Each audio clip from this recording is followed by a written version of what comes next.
Hello friends, आज के इस ट्यूटोरियल में आपका स्वागत है। इस ट्यूटोरियल में माइक्रो कंट्रोलर और इसके उपयोग के बारे में जानेंगे। ये ट्यूटोरियल सीरीज़ बेसिकली स्टूडेंट्स और उन लोगों के लिए उपयोगी होगा जो माइक्रो कंट्रोलर के बारे में बिल्कुल नहीं जानते हों लेकिन जानने की इच्छा रखते हों। इस ट्यूटोरियल सीरीज़ के लिए पहले से किसी प्रोग्रामिंग लैंग्वेज की जानकारी की आवश्यकता नहीं है, केवल आपको थोड़ी इलेक्ट्रॉनिक्स की नॉलेज होनी चाहिए। ये tutorial series basically lab oriented होगा, अर्थात इसमें हम प्रैक्टिकल नॉलेज पर ज़्यादा फोकस करेंगे। थ्योरेटिकल नॉलेज और इलेक्ट्रॉनिक्स टर्मिनोलॉजी को ट्यूटोरियल के बीच में समझते हुए आगे बढ़ेंगे। तो आइए शुरू करते हैं। सबसे पहले हम एमसीयू को एक एग्जाम्पल के माध्यम से जानने की कोशिश करते हैं। मान लीजिए कि आप एक बल्ब को 5 मिनट के लिए ऑन रखना चाहते हैं और 5 मिनट के लिए ऑफ़ रखना चाहते हैं। तो हर 5 मिनट में आपको उस बल्ब के स्विच को मैनुअल टॉगल करना पड़ेगा, जिस तरह से आप इस वीडियो में देख सकते हैं। इस वीडियो में एक बल्ब के जगह पे यहाँ पे एक एलईडी लगा हुआ है।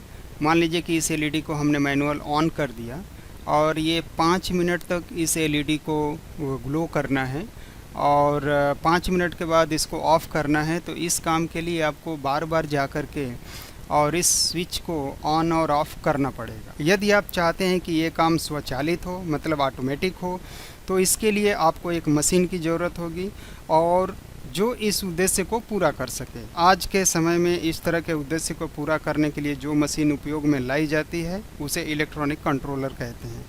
इलेक्ट्रॉनिक कंट्रोलर मुख्यतः माइक्रो कंट्रोलर को प्रयोग करके बनाया जाता है। माइक्रो कंट्रोलर एक इलेक्ट्रॉनिक इंटीग्रेटेड सर्किट चिप होता है, जिसे स्मॉल सिंगल चिप कंप्यूटर भी कहा जाता है। यहाँ एक टर्म आया है इंटीग्रेटेड सर्किट, तो इसके बारे में भी थोड़ा समझ लेते हैं। जब इलेक्ट्रॉनिक सर्किट को, जिसे लाखों इलेक्ट्रॉनिक कंपोनेंट यूज करके डिज़ाइन किया गया हो, एक सिंगल सिलिकॉन वेफर पर डिफ्यूज करके बनाया जाता है, तो इस सिलिकॉन वेफर को इंटीग्रेटेड सर्किट या शॉर्ट फॉर्म में आईसी कहते हैं। माइक्रो कंट्रोलर भी एक ऐसा ही आईसी है। टेक्सास इंस्ट्रूमेंट ने पहला माइक्रो कंट्रोलर चिप 1971 के आसपास इन्वेंट किया था और उसी समय इंटेल ने पहला माइक्रो प्रोसेसर चिप इन्वेंट किया था। आज पूरे विश्व में माइक्रो कंट्रोलर बनाने वाली सैकड़ों कंपनियां हैं, जिसमें से कुछ के नाम यहाँ दिया हुआ है। Texas Instrument, ST microelectronics, Microchip, Atmel, Analog Devices, Cypress Semiconductor, Maxim, Intel, Sony, Toshiba, Samsung, NEC, Altera, Holtek, NXP, On Semiconductor, Silicon Labs, Renesas Technology, Dallas, Nuvoton, Infineon और इस तरह के और भी बहुत सारी कंपनियां हैं जिसको आप इंटरनेट से सर्च करके इस लिस्ट को प्राप्त कर सकते हैं। अब बात करते हैं माइक्रो कंट्रोलर के वर्किंग प्रिंसिपल के बारे में। अक्सर आपने कंपनियों में देखा होगा कि कंपनियां किसी भी स्पेसिफिक कार्य के लिए अपने एम्प्लॉय को पहले ट्रेन करती है, फिर उससे वह कार्य कराती है। अलग अलग कार्य के लिए अलग अलग ट्रेंड एम्प्लॉय होते हैं। ठीक उसी प्रकार माइक्रो कंट्रोलर को भी किसी स्पेसिफिक कार्य के लिए उसे ट्रेन किया जाता है। माइक्रो कंट्रोलर को ट्रेन करने का अर्थ है कि उसको प्रोग्राम किया जाता है। इसका मतलब ये हुआ कि उस चिप के अंदर अपने रिक्वायरमेंट के अनुसार हम इंस्ट्रक्शन को स्टोर कर देते हैं और माइक्रो कंट्रोलर उसी इंस्ट्रक्शन के आधार पर काम करता है। माइक्रो कंट्रोलर एक बहुत ही वफादार एम्प्लॉय की तरह काम करता है। जिस काम को जितने समय में करने के लिए उसको इंस्ट्रक्शन दिया जाता है, माइक्रो कंट्रोलर उस काम को उतने ही समय में एग्जैक्ट पूरा करता है। माइक्रो कंट्रोलर के अंदर इंस्ट्रक्शन को सेव करने की प्रक्रिया को या प्रोसेस को माइक्रो कंट्रोलर की प्रोग्रामिंग कहते हैं। माइक्रो कंट्रोलर की प्रोग्रामिंग में आवश्यक हार्डवेयर और सॉफ्टवेयर के बारे में हम अगले ट्यूटोरियल में बात करेंगे। अभी बात करते हैं माइक्रो कंट्रोलर के वर्किंग और एप्लीकेशन के बारे में। किसी सिस्टम में micro controller central controlling device की तरह काम करते हैं। इससे अलग अलग तरह के पेरिफेरल कनेक्टेड होते हैं। Peripheral means input output device, जैसे कीबोर्ड, डिस्प्ले, सेंसर आदि कनेक्टेड होते हैं। यहाँ पे आप देख रहे हैं कि एक माइक्रो कंट्रोलर है और इस माइक्रो कंट्रोलर से एक सेंसर कनेक्टेड है, एक ये ब्लूटूथ मॉड्यूल कनेक्टेड है, एक यहाँ पे डिस्प्ले कनेक्टेड है, एक कीपैड कनेक्टेड है। और ये माइक्रो कंट्रोलर जो पहले से प्रोग्राम किया हुआ इंस्ट्रक्शन होता है उसी के अनुसार इन सारे डिवाइस को कंट्रोल करते हैं। जैसे यहाँ पे एक सेंसर है, तो सेंसर से माइक्रो कंट्रोलर डेटा को रिसीव करेगा और अगर कुछ आपको डिस्प्ले कराना है तो फिर इस माइक्रो कंट्रोलर के थ्रू इस डिस्प्ले पे डेटा हम सेंड करेंगे जो यहाँ पे डिस्प्ले होगा। अगर आप इस पूरे सिस्टम को मोबाइल से या किसी अदर डिवाइस से ब्लूटूथ के थ्रू कनेक्ट करना चाहते हैं तो यहाँ पे एक ब्लूटूथ मॉड्यूल भी है जो इस माइक्रो कंट्रोलर से कनेक्टेड है और इसके थ्रू इस डिवाइस को दूसरे किसी डिवाइस से कंट्रोल कर सकते हैं। यहाँ पे एक कीपैड भी दिया हुआ है, अगर आपको कुछ न्यूमेरिक वैल्यू इसमें फीड करनी है, इनपुट देना है, तो वहाँ पे इस हम कीपैड को भी यूज कर सकते हैं। माइक्रो कंट्रोलर हमारे ब्रेन जैसा काम करता है। जैसे हमारा ब्रेन हमारे शरीर के विभिन्न अंगों को कंट्रोल करता है, उसी तरह माइक्रो कंट्रोलर इससे कनेक्टेड जो भी पेरिफेरल होते हैं उनको कंट्रोल करता है। एक उदाहरण के द्वारा इसको समझने की कोशिश करते हैं। मान लीजिए एक micro controller based room heater है, जैसा कि यहाँ पे आप देख पा रहे हैं। इसमें दो पेरिफेरल हैं, एक टेम्परेचर सेंसर है और दूसरा रूम हीटर है। टेम्परेचर सेंसर से माइक्रो कंट्रोलर टेम्परेचर का इनपुट लेता है कि अभी रूम का टेम्परेचर कितना है और उसके हिसाब से रूम हीटर को ऑन और ऑफ करता है। मान लीजिए कि इस माइक्रो कंट्रोलर को ऐसा प्रोग्राम किया गया है कि रूम टेम्परेचर को 30 डिग्री सेंटीग्रेड मेंटेन करेगा। तो जब भी रूम का टेम्परेचर 30 डिग्री सेंटीग्रेड से नीचे होगा तो ये माइक्रो कंट्रोलर इस रूम हीटर को ऑन कर देगा और जैसे ही टेम्परेचर 30 डिग्री सेंटीग्रेड से ऊपर होगा इसको ये ऑफ कर देगा। इस प्रकार से ये पूरा एक सेटअप है जो एक रूम के टेम्परेचर को माइक्रो कंट्रोलर के थ्रू हम कंट्रोल कर सकते। इस प्रकार से अलग अलग हम इसमें सेंसर्स और पेरिफेरल कनेक्ट करके और एक कठिन से कठिन कार्य को भी हम माइक्रो कंट्रोलर से कर सकते हैं। इस प्रकार के जो भी डिज़ाइन किए जाते हैं सिस्टम, उस सिस्टम को एम्बेडेड सिस्टम बोलते हैं। माइक्रो कंट्रोलर से पेरिफेरल को कनेक्ट करने के प्रोसेस के बारे में हम आने वाले ट्यूटोरियल में सीखेंगे। अभी हम माइक्रो कंट्रोलर के एक्सटर्नल स्ट्रक्चर कैसा होता है उसके बारे में जानने की कोशिश करते हैं। Basically micro controller electronic chip होते हैं, आईसी इंटीग्रेटेड सर्किट होते हैं, जैसा कि अभी हम लोग पहले जान चुके हैं। और इनके फॉर्म फैक्टर अलग अलग होते हैं, जैसे कि यहाँ पे आप देख पा रहे हैं कि ये कि PDIP है, ये थ्रू होल है। इसमें इसके दोनों साइड में पिन बने होते हैं जिसको किसी होल में डाल करके और सोल्ड किया जाता है। बाकी जो यहाँ पे आप अलग अलग इसके फुटप्रिंट देख पा रहे हैं, जैसे TSSOP है, VQFN है, SOIC है, LQFP है, तो ये सब SMD हैं, ये सरफेस माउंटेबल हैं। इस तरह के अलग अलग तरह के माइक्रो कंट्रोलर का एक्सटर्नल डिज़ाइन होता है और हम अपने रिक्वायरमेंट के अनुसार इसमें से जो भी डिज़ाइन होता है वो हम चूज कर लेते हैं। इस माइक्रो कंट्रोलर के किनारे पे जैसा कि आप देख पा रहे हैं पिन बने होते हैं। ये पिन बाहरी जो इलेक्ट्रॉनिक सर्किटरी होता है उससे कनेक्ट करने के लिए यूज किया जाता है। इन पिन को माइक्रो कंट्रोलर का IO पोर्ट यानी कि इनपुट आउटपुट पोर्ट भी कहते हैं। इस पोर्ट से ही माइक्रो कंट्रोलर सिग्नल रिसीव करता है या ट्रांसमिट करता है। इसके अतिरिक्त कुछ स्पेसिफिक पिन भी होते हैं जैसे power supply, ground, reset etcetera. Integrated circuit के पिन नंबरिंग का एक स्टैंडर्ड तरीका होता है। यहाँ पे आप जैसे कि इस वीडियो में आप देख पा रहे हैं कि एक यहाँ पे इंटीग्रेटेड सर्किट रखा हुआ है। ये PDIP है एक माइक्रो कंट्रोलर का और इसके दोनों साइड में पिन बने हुए हैं। माइक्रो कंट्रोलर की जो पिन की काउंटिंग होती है वहाँ पे एक आइडेंटिफिकेशन मार्क होता है। यहाँ पे आप देख पा रहे हैं कि एक छोटा सा एक ये यहाँ पे मार्क बना हुआ है और इस मार्क के पास में जो ये पिन होता है वो पिन नंबर 1 होता है। तो इसकी जब हम काउंटिंग करेंगे तो पिन नंबर 1, 2, 3, 4 और इस तरह से फिर ऐसे घूमते हुए यहाँ पे आएंगे।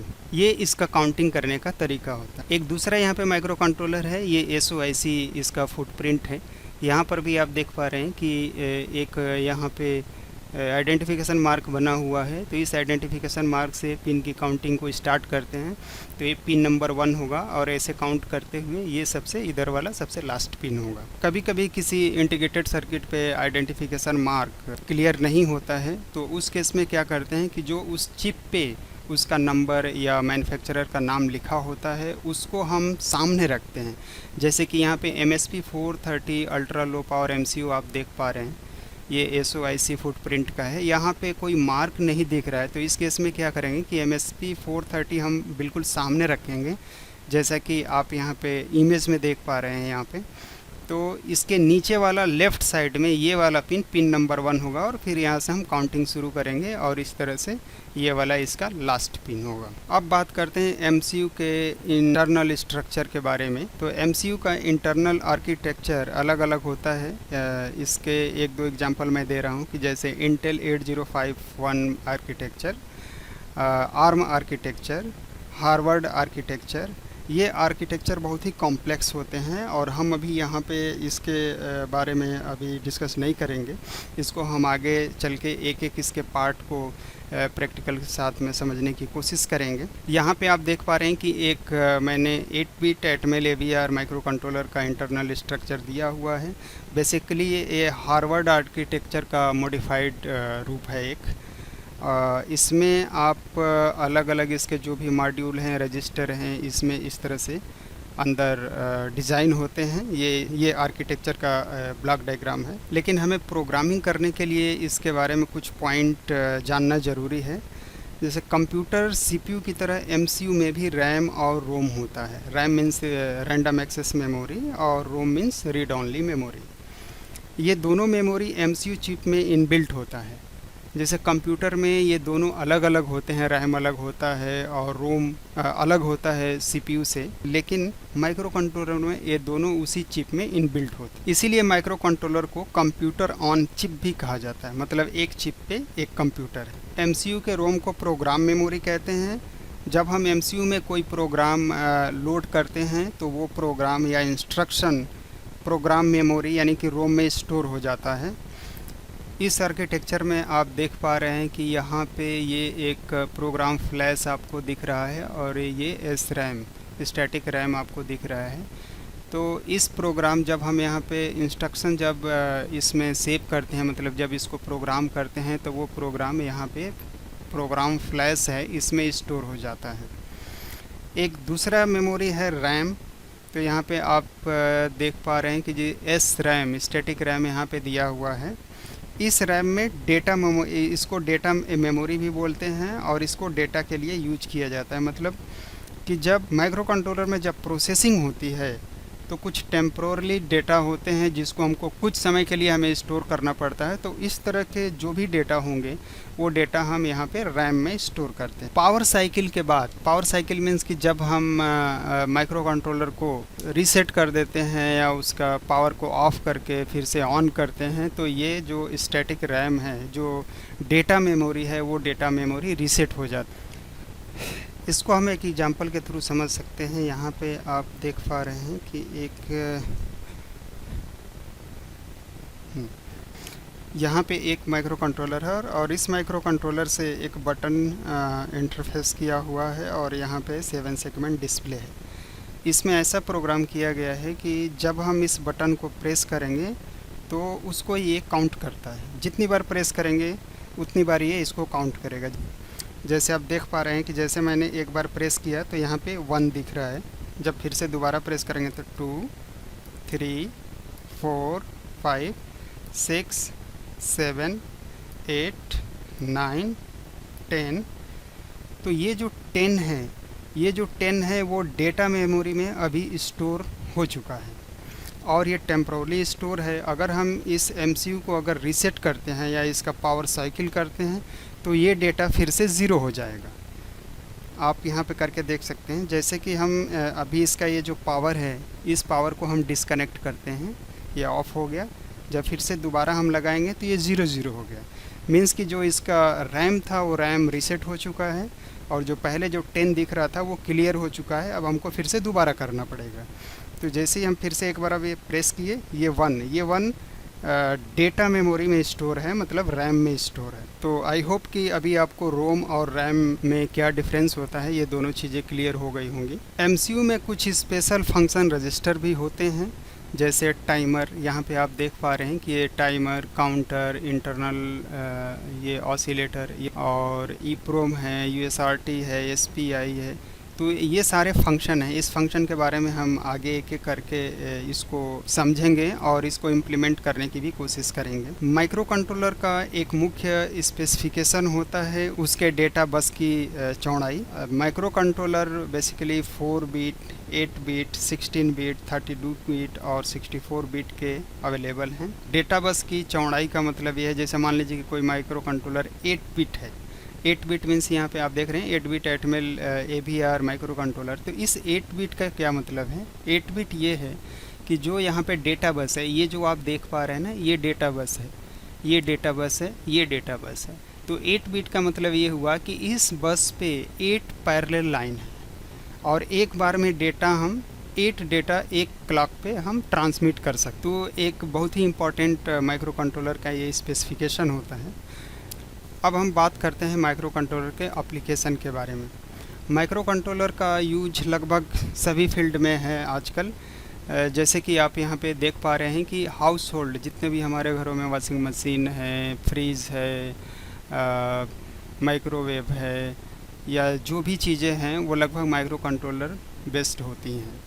मेडिकल में भी जो भी डिवाइस आप देखते हैं उसमें माइक्रो कंट्रोलर या माइक्रो प्रोसेसर उसमें भी लगे होते हैं। एग्रीकल्चर में भी आजकल आईओटी बेस्ड जो भी डिवाइसेस या कुछ सेंसिंग के लिए डिवाइस यूज की जाती हैं वो भी सब माइक्रो कंट्रोलर बेस्ड होती हैं। डिफेंस में भी माइक्रो कंट्रोलर का बहुत यूज है। ऑटोमोटिव में भी यूज है।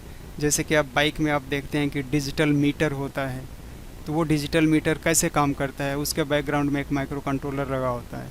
कार में बहुत सारे आप फंक्शन देखते हैं, वो सारे फंक्शन माइक्रो कंट्रोलर से कंट्रोल किए जाते हैं। तो आज के ट्यूटोरियल में बस इतना ही, और अगले ट्यूटोरियल में हम माइक्रो कंट्रोलर को किस तरह से प्रोग्राम किया जाता है, इसमें हार्डवेयर क्या क्या यूज होगा, सॉफ्टवेयर क्या क्या यूज होगा, उसको कैसे यूज करेंगे, एक एक स्टेप बाय स्टेप हम आपको बताएंगे। अगर ये हमारा वीडियो आप लोगों को अच्छा लगा हो तो प्लीज़ इसको उन लोगों को तक पहुंचाएं जिनको इस तरह के वीडियो की ज़रूरत है, या कोई स्टूडेंट है जो अभी स्टडी कर रहा है और वो कुछ सीखना चाह रहा है। तो फिर मिलते हैं हम अगले ट्यूटोरियल में, तब तक के लिए नमस्कार, धन्यवाद।